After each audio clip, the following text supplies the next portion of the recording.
how do you define hate? Well, you just said you allow the purported target of the hate to define it. And what they do is they say that they feel hated. So it's a second order form of evidence. The primary evidence in principle is their subjective emotion, but you don't have access to that. So you have to accept their record of their subjective emotion. And you accept that in a manner that isn't questionable. There's no higher authority than their say-so. And the problem with that, it's a variant of the problem with the informants, is that only works, well, it would never work.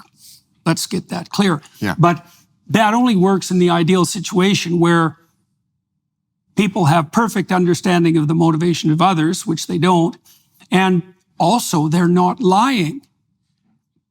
The problem with that definition of subjective harm is it lays the gates wide open to the Machiavellians and the psychopaths. Yes. And you're also touching on two other important things, right? So number one, unlike most criminal offenses, which require intent of some kind, the intent is not on whether the speaker meant to be hateful. Right. Yeah, it's not relevant. Intent is not relevant, right? That's terrifying. And also, the other thing that's not relevant is truth.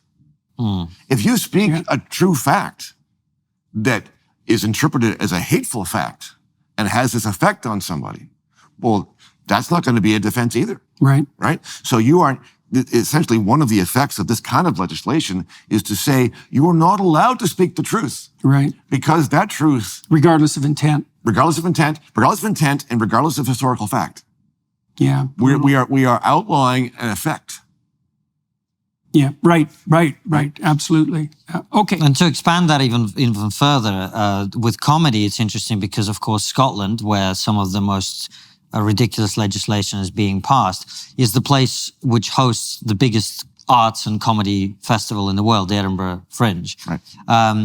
And to your point about truth, well, you don't even have to be saying something true. At this point now, they've passed a bill which means that comedians could be investigated for jokes they make. Now, that is a level of detachment from context and reality that is even a level above simply, or someone made a true comment. What if I said something sarcastically on stage as a comedian? And what's interesting is comedy seems to be being very particularly targeted, but nobody goes to Macbeth at the theatre and says, oh, I went to the theatre and then this guy went crazy and stabbed his friend.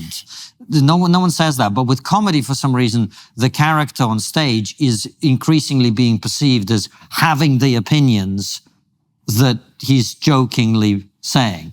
And so that's another level. So that's right. There's no distinction between the role and the actor. Quite. And what's interesting, if you abstract even further from that, if you've watched Game of Thrones, the scene where you really, truly discover that King Joffrey's gone mad is when he cuts off the tongue of the jester in his court. Yeah. Right. And this symbolism is... Yeah, it's perfect. It's been used throughout history to portray the final conversion into tyranny of a ruler. Well, that's why there was gestures in the court. It's like that was one of the ways everybody could tell that the king wasn't a tyrant. Right. Is that he could tolerate his own jester, his own fool, or welcome him, or find him amusing. That would be best. And this is something that happened when Vladimir Putin first came to power in Russia.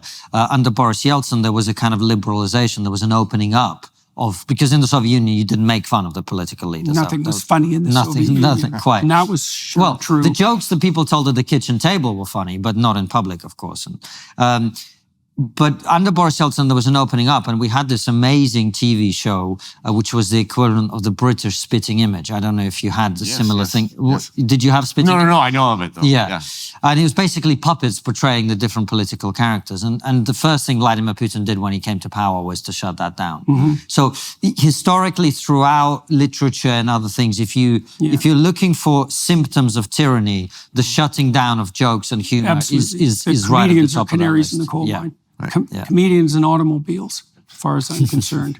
Yeah. Well, they're so emblematic of personal autonomy. Right. Every tyrant hates the automobile. So even though they all want to have one. Okay, so let's delve into the hate issue a bit more too, because in Canada we have protected categories of hate, right? So it's a hate crime if it's, I want to make sure I've got this definition right. It's a hate crime if it can be shown, if your utterance can be shown to be discriminate against a protected class. Well, yes. Like, So it's not merely that you hurt people's feelings, right? It's that Correct. That you have to hurt them for a particular reason. Well, it's a discriminatory. So we have these two realms. We have the human rights realm and we have the criminal realm. And we've had hate speech restrictions in our criminal law for a good while, and they're rarely used. The human rights provisions are much more frequently used because they're much less serious and much easier to trigger, much easier to complain about, and they don't go to a court. They go to one of these tribunals, right? But one of the problems is the dovetailing of this hate speech discriminatory practice idea along with the equality problem that I was just describing before, right? So as with any rule, this rule is going to be applied and interpreted in one direction and not the other. What I mean by that is, if you go around saying that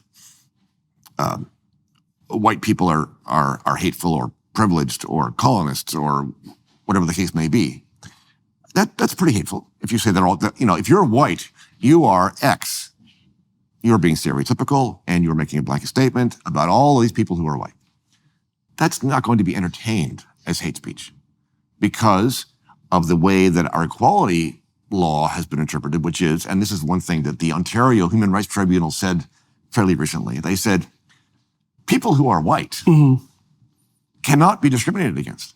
Yeah, I read Right? that. But you're not a protected group. They are not a protected group. Some animals are more equal than others. Exactly so. So this kind of law, the hate speech law, is likely to be interpreted in that way, which is, you can only utter hate speech against protected groups. If you utter hate speech against those other people who are not in one of those groups, There's no then hate speech against the oppressor classes. it doesn't qualify. And by the way, this isn't theory. No. This is, No. so in Scotland, for example, they passed this bill on the 1st of April. Of course they did recently. And in the first week of it being passed, there were more reports of hate speech than there had been in the previous several years. And the reason was that many people reported a speech given by Hamza Yousaf, the First Minister of Scotland, in which he was being openly racist against white people. Right. And of course, this isn't considered a hate crime. And, it was the BBC interviewed Hamza Yousaf, where the interviewer and he himself laughed sort of, almost gratuitously. And, how silly, people would suggest, of course, this is complete nonsense. And frankly, he said, I'm not aware of anyone who's not on the far right who would report this as hate speech. Right. Yeah. It's an absolute case of some animals are more equal than others. And the law is, I'm sure you would agree, is written specifically to create that situation. Absolutely.